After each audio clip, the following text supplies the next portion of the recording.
Hello guys, welcome back to STVision. This is Sandeep भैया और ये वीडियो है एमबीएम जोधपुर के बारे में। जैसे यूपी गवर्नमेंट के अंदर जो स्टेट गवर्नमेंट है उसमें जो सबसे बेस्ट कॉलेज है यूपी में वो कौन सा है? एचबीटीयू कानपुर। उसी तरीके से राजस्थान गवर्नमेंट के अंदर जो वहाँ की स्टेट गवर्नमेंट है उसके अंदर जो बेस्ट कॉलेज है वो है एमबीएम जोधपुर। चलो कंपेयर करके भी आज देख लेंगे कि एचबीटीयू की तुलना में एक कैसा कॉलेज है।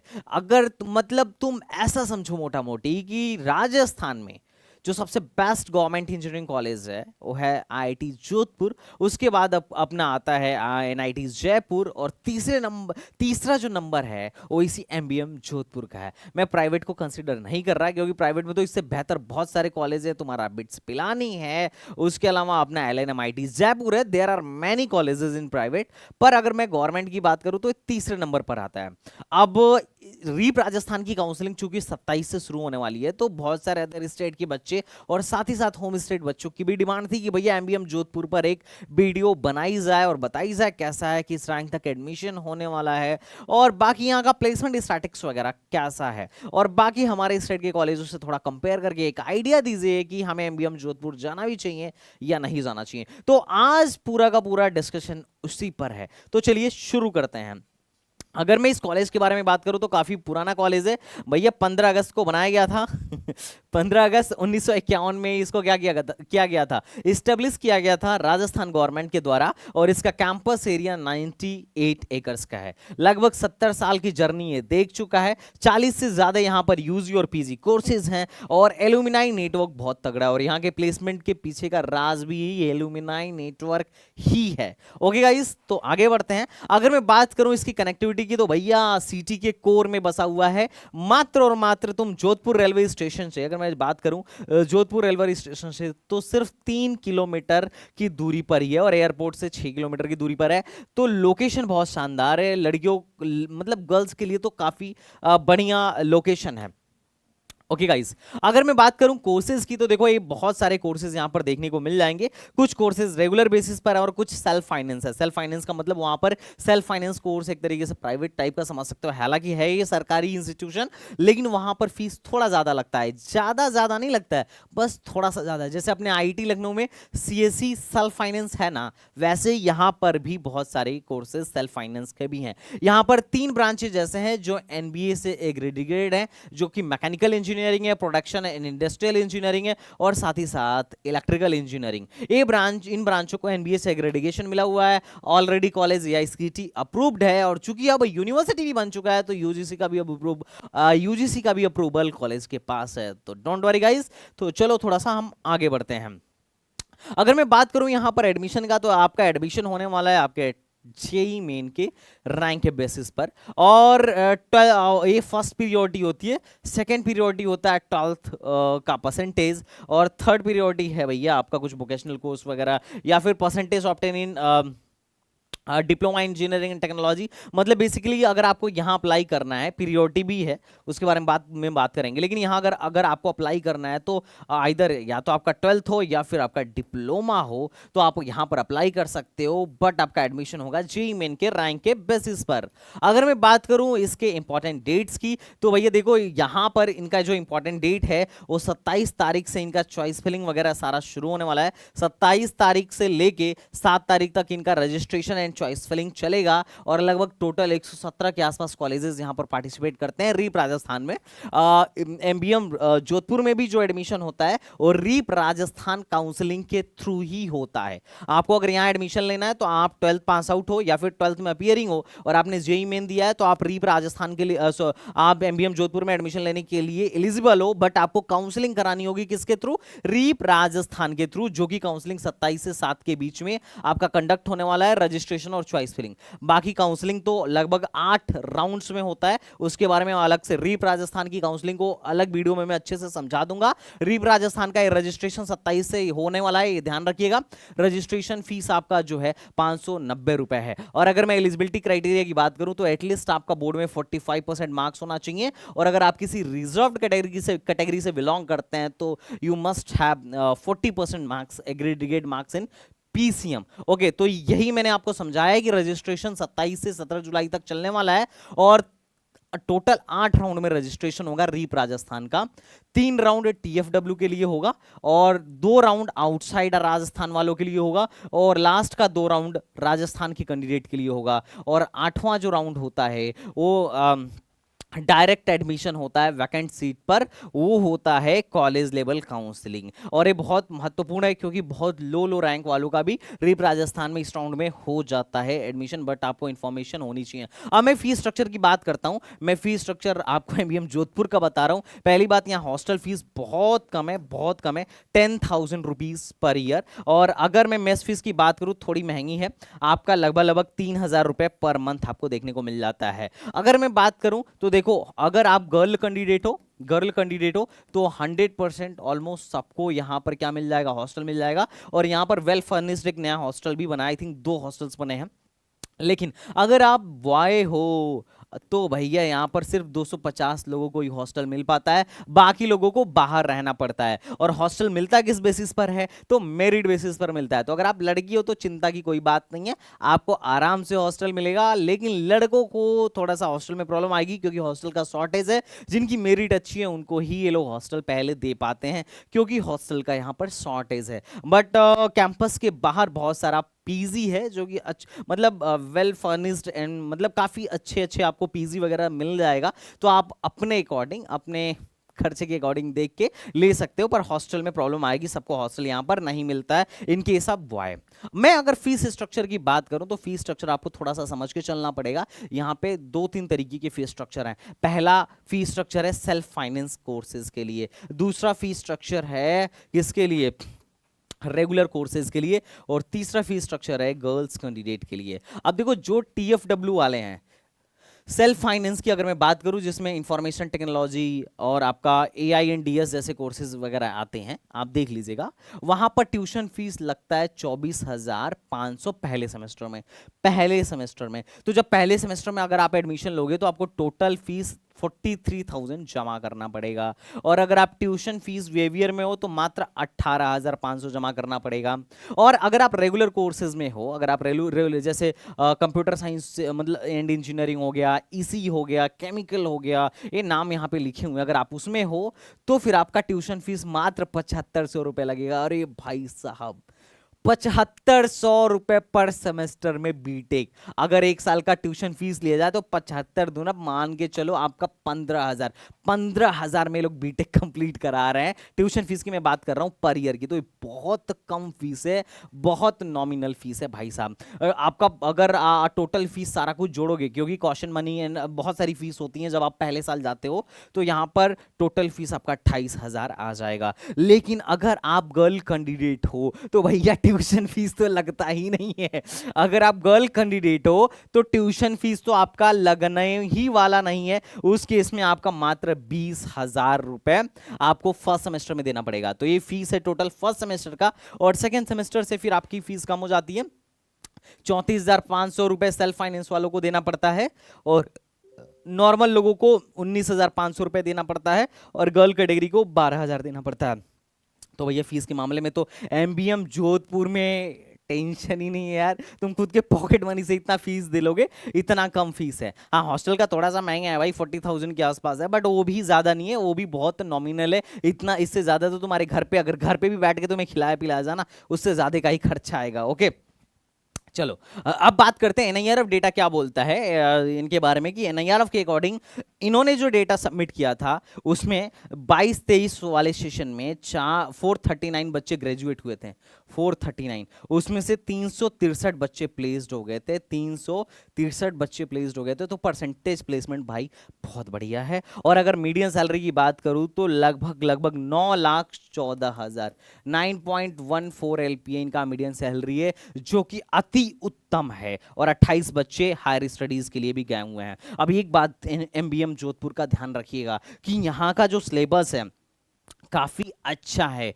यहाँ जाके आपको तगड़ा पढ़ना पड़ेगा। बच्चे यहाँ बताते हैं कि यहाँ का जो सिलेबस है ईएससी और गेट के सिलेबस से बहुत हद तक मैच करता हुआ बनाया गया है, और यही रीजन है कि एमबीएम जोधपुर में बच्चे अच्छा फोड़ते हैं। अच्छी मतलब एक ठीक ठाक रैंक आपको ईएससी या फिर गेट वगैरह में आपको देखने को मिल जाएगी। उसका रीजन है यहाँ का करिकुलम, और यहाँ पर पास होना भी बच्चे बताते हैं कि थोड़ा सा मतलब पास होने के लिए थोड़ा सा कहीं ना कहीं आपको मेहनत करना पड़ता है। अगर मैं ड्रॉबैक की बात करूं तो यहाँ पर ड्रॉबैक है रिजल्ट को लेकर। बच्चों का कहना है कि रिजल्ट बड़ा डिले, मतलब बड़ा लेट से लोग क्या करते हैं, आउट करते हैं। कहीं ना कहीं मुझे लगता है कि ऐसा तो नहीं है कि कॉलेज वाले थोड़े से ढीले हो, बट ऐसा नहीं है। अब बस ये थोड़ा सा था कि रिजल्ट थोड़ा सा डिले हो जाता है हर बार इनका रिजल्ट आने में, हर सेमेस्टर का रिजल्ट आने में। बट ओवरऑल अगर करिकुलम बच्चों का कहना था, यहाँ के बच्चों का थर्ड ईयर और फोर्थ ईयर का, कि करिकुलम ओवरऑल बहुत अच्छा है। एक चीज प्लस पॉइंट ये है कि अटेंडेंस के लिए बहुत ज्यादा डंडा नहीं होने वाला है। हालांकि 75% अटेंडेंस क्या है कि मॉनिटरी है, बट फिर भी आपको थोड़ा बहुत फ्री टाइम मिल जाता है। ऐसा नहीं है कि बात की रखेंगे कि 75 होना ही चाहिए, बट फर्स्ट ईयर में तो हर कॉलेज डराता ही डराता। नेक्स्ट कट ऑफ की बात करें तो देखो, कट ऑफ वैसे तो ये तुम्हें समझ में नहीं आएगा, लास्ट टू लास्ट ईयर का कट ऑफ है।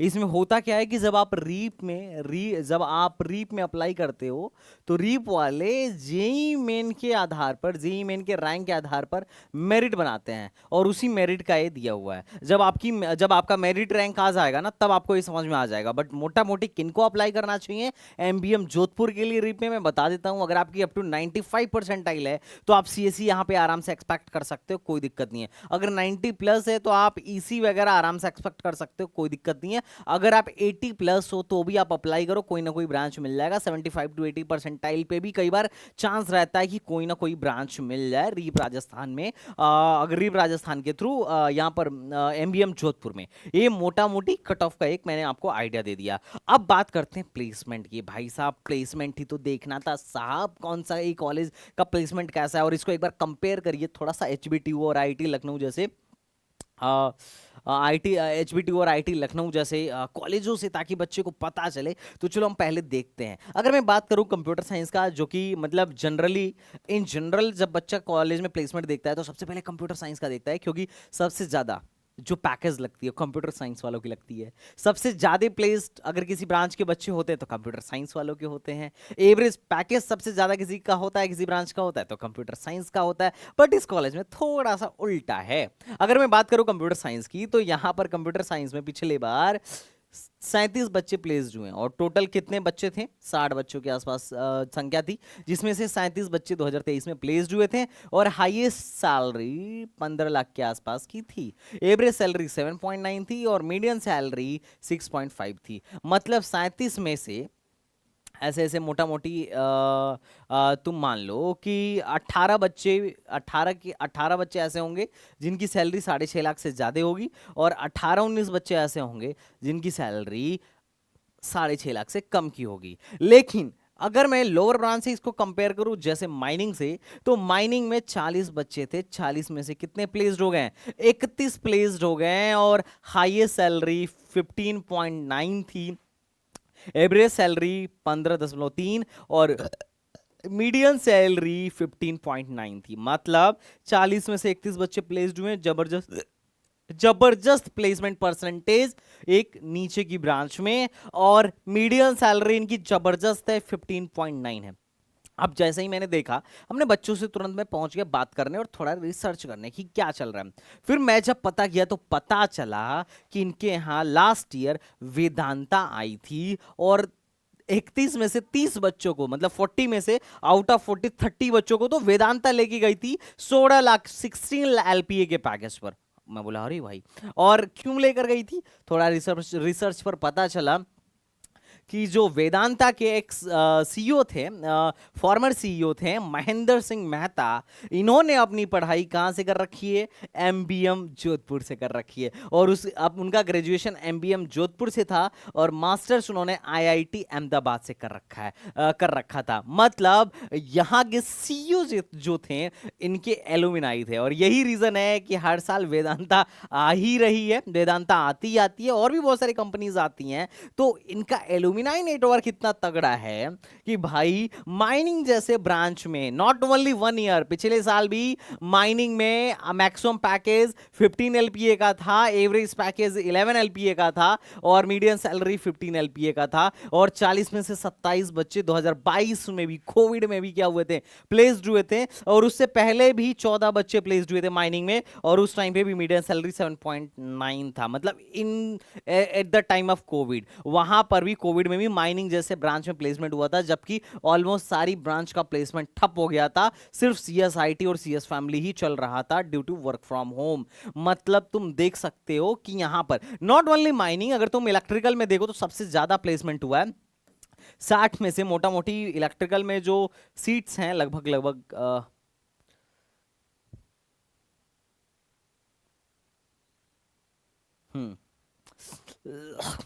इलेक्ट्रिकल में जो सीट्स हैं, इलेक्ट्रिकल में जो सीट्स हैं 44 सीट थे, 44 सीट्स हैं, उसमें से लगभग लगभग इलेक्ट्रिकल में 42 कैंडिडेट्स प्लेस्ड हो गए थे और मैक्सिमम सैलरी 12 एलपीए का लगा था, एवरेज सैलरी 6.9 एलपीए का था और मीडियन सैलरी 6.5 लाख का था। तो इलेक्ट्रिकल में भी काफी तगड़ा पैकेज है। और अगर मैं मैकेनिकल की बात करूं तो ऑलमोस्ट 41 बच्चे प्लेस्ड हुए थे, आई थिंक 60 बच्चे थे मैकेनिकल में। आप यहां से मैकेनिकल का देख सकते हो, मैकेनिकल में 60 बच्चे थे जिसमें से 41 बच्चे प्लेस्ड हुए थे, जो कि अपने आप में बहुत अच्छी बात है। अच्छे अच्छे कॉलेजों में मैकेनिकल का प्लेसमेंट और सिविल का प्लेसमेंट नहीं चल रहा है। ओके, सिविल में भी 60 में से 31 बच्चे प्लेस्ड हो गए थे।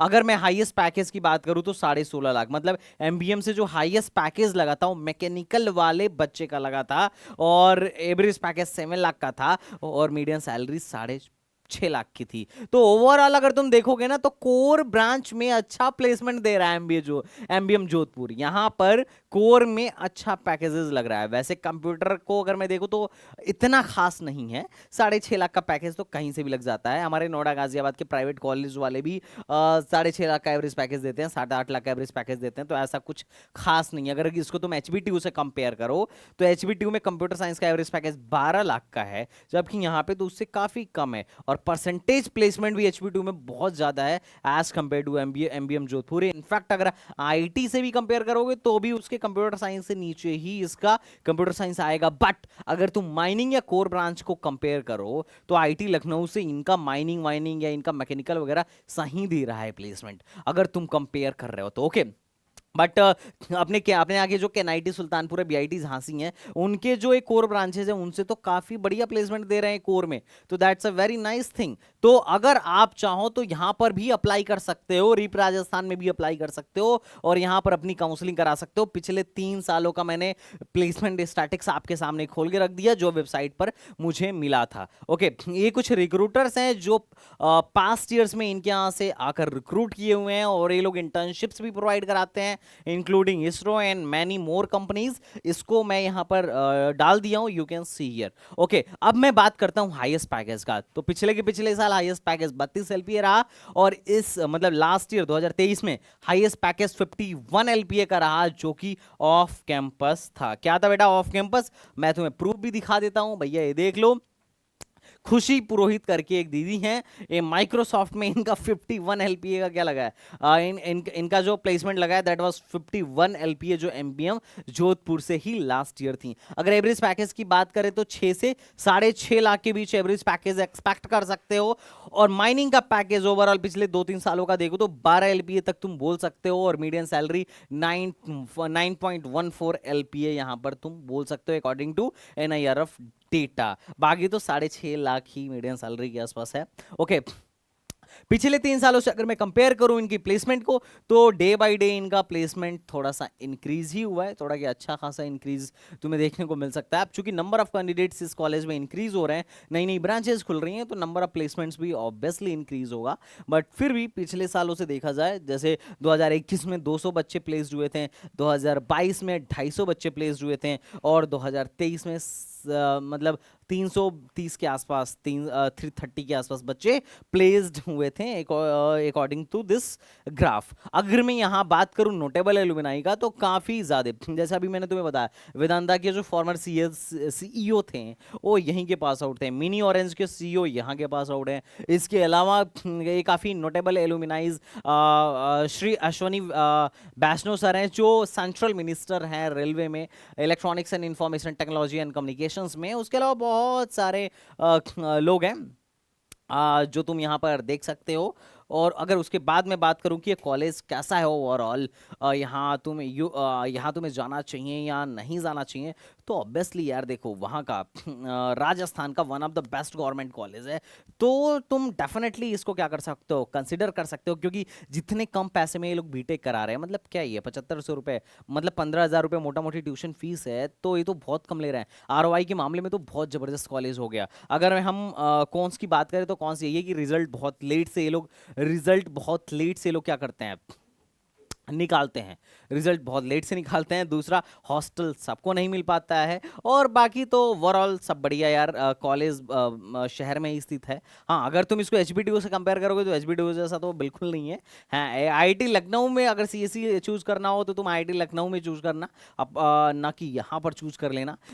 लेकिन अगर मैं बात करूँ कि एनआईटी बीआईटी से अगर मैं कंपेयर करूँ तो यार इनसे तो बढ़िया ही कॉलेज है इस मामले में। और जोधपुर लोकेशन वगैरह के मामले में भी बहुत अच्छा है। अच्छी बात यह है कि इनका करिकुलम इतना तगड़ा है कि यहाँ पर क्या बोलते हैं, इनका करिकुलम इतना बढ़िया है कि यहाँ से गेट ईएससी निकलना वगैरह बहुत थोड़ा सा आसान हो जाता है। और 75% का भी मामला बहुत ज़्यादा नहीं है, तो वो भी कहीं ना कहीं एक प्लस पॉइंट है। बहुत सारे कॉलेज में क्लब्स वगैरह भी हैं जहाँ पर तुम क्या कर सकते हो, कल्चरल क्लब्स भी हैं और कोडिंग क्लब भी हैं। हालांकि ऐसा तो नहीं है कि कोडिंग का बहुत तगड़ा कल्चर यहाँ पर है, बट फिर भी ठीक है, ओके ओके सा है। तो ओवरऑल कॉलेज ठीक है। अगर आप यहाँ जाना चाहते हो तो बिल्कुल जाओ, रीप राजस्थान की काउंसलिंग कराओ, और तुम चाहो तो हमसे भी रीप की काउंसलिंग करा सकते हो। हम तुम्हारी पूरी मदद करने वाले हैं थ्रू आउट द काउंसलिंग, तो इसको लेके परेशान मत होना। बाकी टेलीग्राम चैनल पर मैंने इसकी इन्फॉर्मेशन डाल दी है। उसके अलावा अगर आपके मन में कोई भी डाउट है, you can your queries are most welcome. बाकी तो